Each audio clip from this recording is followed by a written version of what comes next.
Good morning. ഫെബ്രുവരി 21 മാതൃഭാഷാ ദിനം.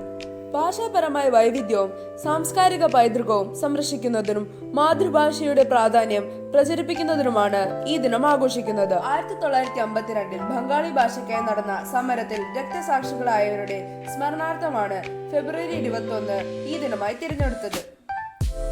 1999 UNESCO ആണ് ഈ ദിനം ലോക മാതൃഭാഷാ ദിനമായി പ്രഖ്യാപിച്ചത്. ഓരോ വ്യക്തിയുടെയും ചിന്തകളെയും വികാരങ്ങളെയും ഏറ്റവും സ്വാഭാവികമായി പ്രകടിപ്പിക്കാൻ സഹായിക്കുന്നത് അവരുടെ മാതൃഭാഷയാണ്.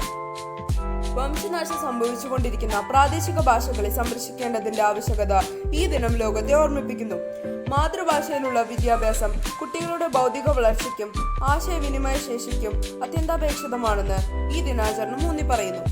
എല്ലാവർക്കും ദീപിക ദിനപത്രത്തിന്റെ ശുഭദിനം നേരുന്നു. ദീപിക, മലയാളത്തിലെ ആദ്യ ദിനപത്രം. പ്രഭാതം, ദീപികയ്ക്കൊപ്പം സത്യത്തിനൊപ്പം.